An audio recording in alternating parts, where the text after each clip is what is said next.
ബി.ജെ.പിയുടെ അജണ്ടയ്ക്കനുസരിച്ച് കേരളത്തെ രൂപപ്പെടുത്തുന്ന ജോലിയാണ് നിർഭാഗ്യവശാൽ കേരളത്തിൻ്റെ മുഖ്യമന്ത്രി ഇപ്പോൾ ചെയ്തുകൊണ്ടിരിക്കുന്നത്.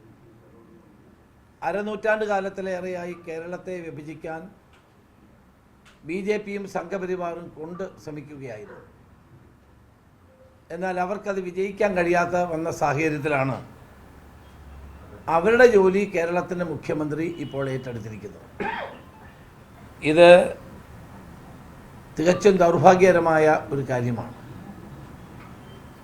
വർഗീയ വിഭജനം കൊണ്ട് മാത്രമേ 2026 തെരഞ്ഞെടുപ്പിൽ പിടിച്ചു നിൽക്കാൻ കഴിയൂ എന്നുള്ള ധാരണയിലാണ് ഈ വർഗീയ വിഭജനത്തിന് വേണ്ടിയിട്ടുള്ള നടപടികളുമായി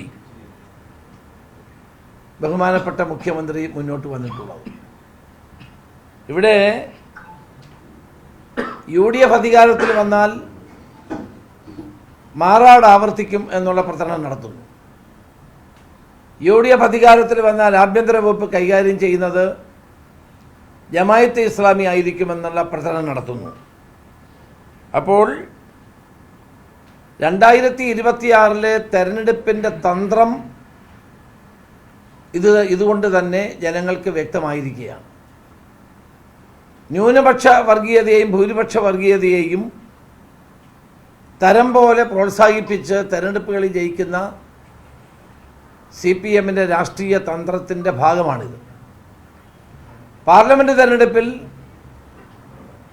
അദ്ദേഹം ഏറ്റവും കൂടുതൽ സംസാരിച്ച് CAA പറ്റിയായിരുന്നു. ന്യൂനപക്ഷങ്ങളുടെ വോട്ട് കിട്ടാൻ വേണ്ടിയായിരുന്നു അത് ചെയ്തത്. കേരളത്തിലെ പ്രബുദ്ധരായ ജനങ്ങൾ അത് തള്ളിക്കളഞ്ഞു.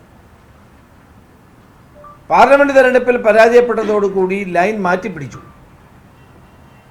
ഭൂരിപക്ഷ വർഗീയതയെ പ്രോത്സാഹിപ്പിക്കാൻ വേണ്ടിയിട്ടുള്ള നടപടികൾ ആരംഭിച്ചു. അപ്പോഴാണ് ആഗോള അയ്യപ്പ സംഗമം ഉള്ള കാര്യങ്ങൾ അദ്ദേഹം ഓർത്തത്. അങ്ങനെ ഭൂരിപക്ഷ വർഗീയതയെ താലോലിക്കാനുള്ള ശ്രമമാണ് പാർലമെൻറ്റ് തെരഞ്ഞെടുപ്പിന് ശേഷം CPM തുടർന്നുകൊണ്ടിരിക്കുന്നത്. ഒരു സംസ്ഥാനത്തെ ജനങ്ങളെ വർഗീയമായി ഭിന്നിപ്പിക്കുകയും ആ വർഗീയ ഭിന്നിപ്പിലൂടെ രാഷ്ട്രീയ നേട്ടങ്ങൾ കൊയ്യാൻ ശ്രമിക്കുകയും ചെയ്യുന്നത് തെരഞ്ഞെടുക്കപ്പെട്ട ഒരു മുഖ്യമന്ത്രിക്ക് ചേർന്നതാണോ? അത് സംസ്ഥാന താൽപര്യത്തിന് ഗുണകരമാണോ? അതാണ് നമ്മൾ ചിന്തിക്കേണ്ട ഏറ്റവും പ്രധാനപ്പെട്ട കാര്യം. ഇന്ന് ബ്രിട്ടീഷ് വൈസ്രോയി ആയിരുന്ന ലോർഡ് മിന്റോയാണ് ഡിവൈഡ് ആൻഡ് റൂൾ എന്ന പോളിസി ആദ്യമായി ഇന്ത്യയിൽ ആവിഷ്കരിച്ച് നടപ്പാക്കിയത്. ആ പോളിസിയാണ് ഇപ്പോൾ കേരളത്തിന്റെ മുഖ്യമന്ത്രി നടപ്പാക്കിക്കൊണ്ടിരിക്കുന്നത്. ആ വൈസ്രോയി മിന്റോയുടെ കാലത്താണ് ഡിവൈഡ് ആൻഡ് റൂൾ, ഭിന്നിപ്പിച്ചു ഭരിക്കുക എന്ന തന്ത്രം ആവിഷ്കരിച്ചത്. കേരളത്തിന്റെ മുഖ്യമന്ത്രി ഒരു ബുദ്ധിമുട്ടുമില്ലാതെ കേരളത്തിൽ വർഗീയമായ ചേരിതിരിവുണ്ടാക്കാനും ജനങ്ങളെ വർഗീയമായി ഭിന്നിപ്പിക്കാനുമുള്ള ശ്രമം നടത്തുകയാണ്. വാസ്തവത്തിൽ ഇന്ന് കേരളത്തിൽ നടക്കുന്നത് എന്താണ്? മതപരമായി ജനങ്ങളെ ഭിന്നിപ്പിക്കാൻ നരേന്ദ്രമോദി നടത്തുന്ന ശ്രമത്തിന് ഒപ്പം കേരളത്തിലെ മുഖ്യമന്ത്രി പിണറായി വിജയൻ മത്സരിക്കുകയാണ്. ആരാണ് ഒന്നാം സ്ഥാനത്ത് എത്തുന്നത് എന്ന് മാത്രം നമ്മൾ നോക്കിയാൽ മതി. താൻ തന്നെ ഒന്നാം സ്ഥാനത്ത് എത്തണമെന്നുള്ള വാശിയാണ് കേരളത്തിലെ മുഖ്യമന്ത്രിക്കുള്ളത്. BJPയെയും CPMനെയും പരസ്പരം പാലൂട്ടുന്ന ശത്രുക്കളാണ് എന്നാണ് ഞാൻ പണ്ട് പറഞ്ഞിട്ടുള്ളത്. എന്നാൽ ഇപ്പോൾ ആ വിശേഷം ഞാനൊന്ന് മാറ്റുകയാണ്. പരസ്പരം പരിപോഷിപ്പിക്കുന്ന ഒക്കെ ചങ്ങാതിമാരായിട്ടാണ് നമുക്ക് അവരെ കാണാൻ കഴിയുന്നത്. BJPക്ക് പറയാൻ കഴിയാത്തത് മുഖ്യമന്ത്രി പറയുന്നു, മുഖ്യമന്ത്രിക്ക് പറയാൻ കഴിയാത്തത് BJP പറയുന്നു.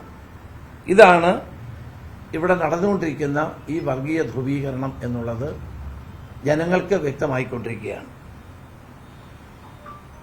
നമ്മൾ കാണേണ്ടത് 2016 മുതൽ കേരളത്തിൽ BJPക്ക് കളം പിടിക്കാൻ അവസരം കൊടുത്ത മുഖ്യമന്ത്രിയാണ് ഇവിടെ ഭരിക്കുന്നത്. തൃശൂർ ലോക്സഭാ സീറ്റിൽ സുരേഷ് ഗോപി വിജയിച്ചത് CPMന്റെയും ഇടതുമുന്നണിയുടെയും സഹായത്തോടെയായിരുന്നു. അത് കഴിഞ്ഞ് തിരുവനന്തപുരം കോർപ്പറേഷൻ പിടിച്ചത് ഒന്ന് CPM-ന്റെ ഭരണത്തിലുണ്ടായ ഗുരുതരമായ അഴിമതിയും കൊള്ളയും കൊണ്ടാണ്. രണ്ട്, BJP ജയിക്കാനുള്ള എല്ലാ സാഹചര്യവും ഒരുക്കിക്കൊടുത്തത് CPM തന്നെയായിരുന്നു. ഇനിയും BJPക്ക് കുറച്ച് MLA-മാരെ കൂടി കൊടുത്ത് താൻ വിശ്രമിക്കുകയുള്ളൂ എന്നുള്ള നിലയിലാണ് മുഖ്യമന്ത്രിയുടെ പെരുമാറ്റം. നരേന്ദ്രമോദി എന്താഗ്രഹിക്കുന്നു അത് നടപ്പാക്കുകയാണ് പിണറായി വിജയന്റെ ദൗത്യം എന്ന മട്ടിലാണ് അദ്ദേഹം പെരുമാറിക്കൊണ്ടിരിക്കുന്നത്. കഴിഞ്ഞ നിലമ്പൂർ ഉപതെരഞ്ഞെടുപ്പ് സമയത്ത് പാർട്ടി സെക്രട്ടറിയായ MV ഗോവിന്ദൻ പറഞ്ഞു, ഞങ്ങൾ RSS-മായി ചേർന്ന് പ്രവർത്തിച്ചിട്ടുണ്ട്. അദ്ദേഹത്തിന്റെ ആ പരസ്യ സമ്മതം വിവാദമായ ഒന്നായിരുന്നു. CPM-ന്റെ സംസ്ഥാന സെക്രട്ടറിയും പോളിറ്റ് ബ്യൂറോ അംഗവുമായ വ്യക്തിയാണ് ഈ പ്രസ്താവന നടത്തിയത് എന്ന് നമ്മൾ ഓർക്കണം. ഉടൻ തന്നെ BJP-യുടെ മുൻ സംസ്ഥാന പ്രസിഡന്റ് ശ്രീ K. രാമൻപിള്ള അത് ശരിവെക്കുകയും ചെയ്തു.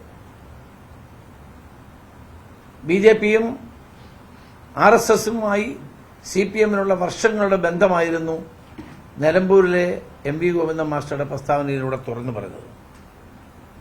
കോൺഗ്രസിനെ നേരിടാൻ, കോൺഗ്രസിനെ പരാജയപ്പെടുത്താൻ എല്ലാ കാലത്തും CPM-ന്റെ പിന്തുണ, CPM BJP-യുടെ പിന്തുണ തേടിയിട്ടുണ്ട് എന്നുള്ളതാണ് ചരിത്ര വസ്തുത. 1977-ൽ കൂത്തുപറമ്പിൽ നടന്ന തെരഞ്ഞെടുപ്പിൽ, സംസ്ഥാന നിയമസഭയിലേക്ക് തെരഞ്ഞെടുപ്പ് നടന്നപ്പോൾ കൂത്തുപറമ്പിൽ ഇന്നത്തെ മുഖ്യമന്ത്രി പിണറായി വിജയനാണ് മത്സരിച്ചത്. അന്ന് BJP-യുടെയും അന്ന് BJP ഇല്ല, ജനസംഘത്തിന്റെയും RSS-ന്റെയും വോട്ട് കിട്ടിയതുകൊണ്ടാണ് 5000 വോട്ടിന് കൂത്തുപറമ്പിൽ നിന്ന് അന്ന് കേരളത്തിന്റെ മുഖ്യമന്ത്രി വിജയിച്ചത്. ഉദുമയിൽ KG മാരാർക്ക് വേണ്ടി CPM-ന്റെ പ്രവർത്തകന്മാർ പ്രവർത്തിച്ചതും വോട്ട് ചെയ്തതും നമ്മളാരും മറന്നിട്ടില്ല. പാലക്കാട് ശിവദാസ മേനോന്റെ തെരഞ്ഞെടുപ്പ് പ്രചരണ യോഗം ഉദ്ഘാടനം ചെയ്തത് മുൻ ഡെപ്യൂട്ടി പ്രധാനമന്ത്രിയായിരുന്ന LK അദ്വാനിയായി. 1977-ലും 1989-ലും കേന്ദ്രത്തിൽ 2 കോൺഗ്രസ് വിരുദ്ധ സർക്കാരുകളെ പ്രതിഷ്ഠിച്ചതിന്റെ പിന്നിൽ CPM-ന്റെ ശക്തമായ പിന്തുണയും സഹായവും ഉണ്ടായിരുന്നു എന്നുള്ളത് എല്ലാവർക്കും അറിയുന്ന കാര്യമാണ്. അന്ന് അടിയന്തരാവസ്ഥ കാലത്ത് RSS-ന്റെ രാഷ്ട്രീയ രൂപമായി ജനസംഘവുമായി ചേർന്ന് പ്രവർത്തിക്കാൻ CPM തീരുമാനിച്ചു.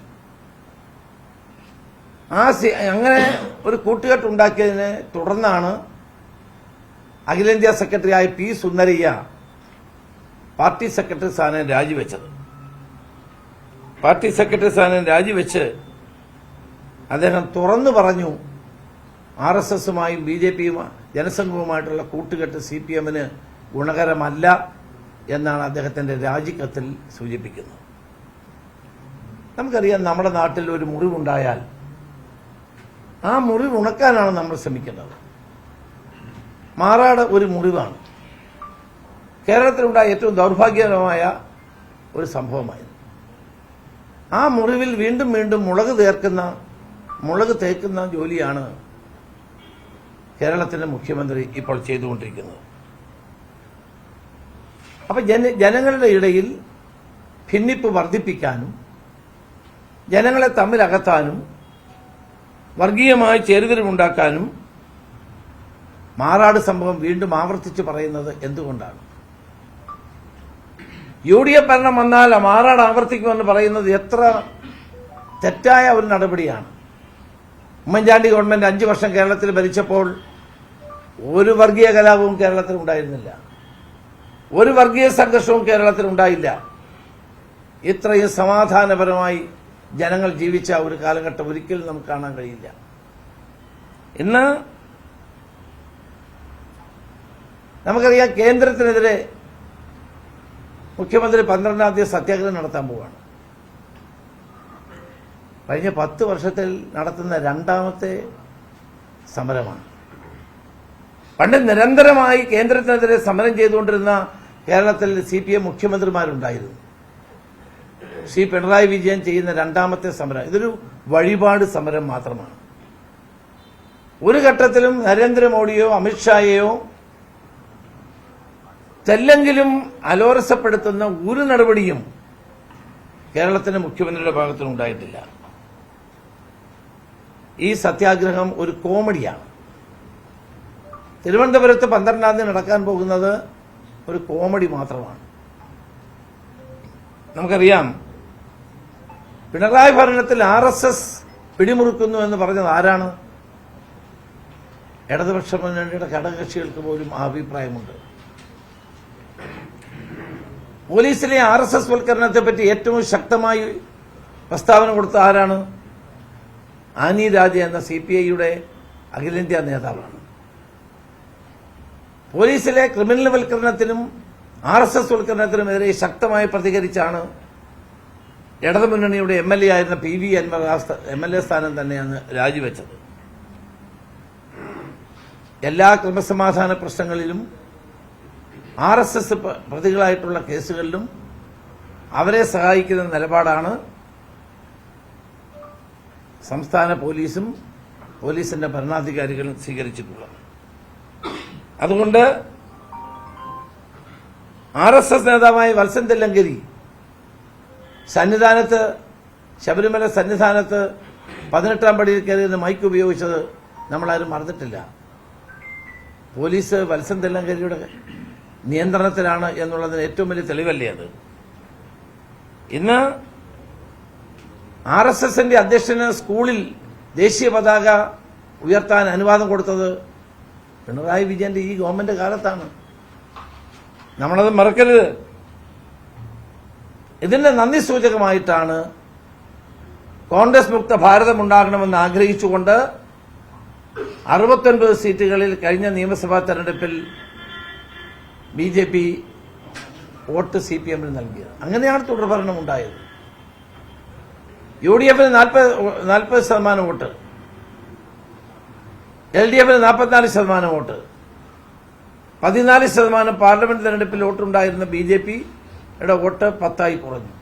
4% വോട്ട് അങ്ങോട്ട് മാറിയപ്പോഴാണ് കേരളത്തിൽ തുടർഭരണം ഉണ്ടായത്. ഇന്ന് ജമാഅത്തെ ഇസ്ലാമിയുടെ പിന്തുണ CPMനുണ്ടെന്ന് സംസ്ഥാന സെക്രട്ടറി ആയപ്പോൾ ശ്രീ പിണറായി വിജയൻ നടത്തിയ പത്രസമ്മേളനം ഞാൻ ഓർക്കുകയാണ്. 40 വർഷമായി ജമാഅത്തെ ഇസ്ലാമിയുടെ പിന്തുണ നേടിയ ഒരു പാർട്ടിയാണ് ഇപ്പം ഞങ്ങളെ ആക്ഷേപിക്കാൻ ശ്രമിക്കുന്നത്. അപ്പോൾ മതേതര കേരളത്തെ വർഗീയവൽക്കരിക്കാൻ കേരളത്തിന്റെ മുഖ്യമന്ത്രിയും AK ബാലൻ അദ്ദേഹത്തിന്റെ നാവായും പ്രവർത്തിക്കുന്നത്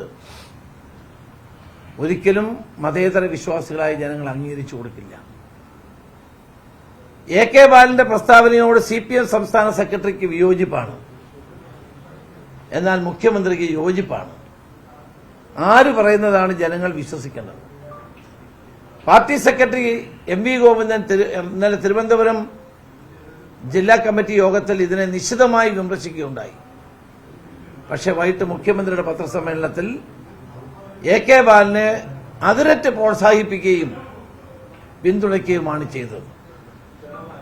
ഇതിൽ വാസ്തവത്തിൽ CPMന്റെ നിലപാട് അഖിലേന്ത്യാ സെക്രട്ടറിയായ MA ബേബി വിശദീകരിക്കേണ്ട ഒരു അവസ്ഥ വന്നു ചേർന്നിരിക്കുകയാണ്.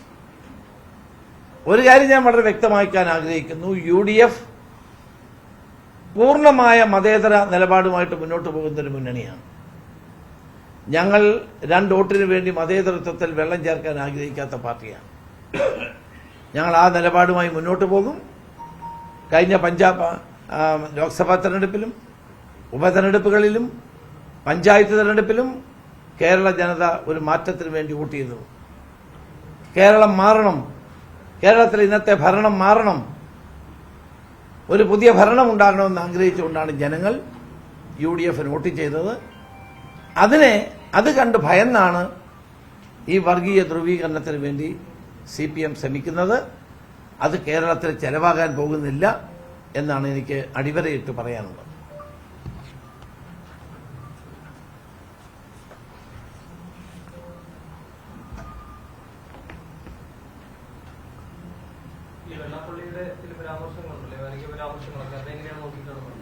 അല്ല, വർഗീയ പരാമർശം ആര് നടത്തിയാലും, അത് പിണറായി വിജയൻ നടത്തിയാലും ആര് നടത്തിയാലും അതിനോടൊന്നും നമുക്ക് യോജിപ്പില്ല. കേരളത്തിൽ വേണ്ടത് എന്താണ്? മതസൗഹാർദ്ദമാണ്. വിവിധ മതവിഭാഗങ്ങൾ സ്വൈര്യമായി ജീവിക്കുന്ന സംസ്ഥാനത്ത് വർഗീയമായ ചേരിതിരിവുണ്ടാക്കാൻ ആരും ശ്രമിക്കാൻ പാടില്ല എന്നുള്ളത് തന്നെയാണ് എന്റെ നിലപാട്. പ്രതിപക്ഷ നേതാവ് വി.ഡി. സതീശൻ കഴിഞ്ഞ ദിവസം സിറോ മലബാർ സഭ ആസ്ഥാനത്ത് പോയിട്ട് മതനേതാക്കളെ കണ്ടിരുന്നു. അത് പാർട്ടിയുടെ അനുമതിയോടുകൂടി ആയിരുന്നു. ഞങ്ങൾ തമ്മിൽ അതിനു മുമ്പ് സംസാരിച്ചിരുന്നു.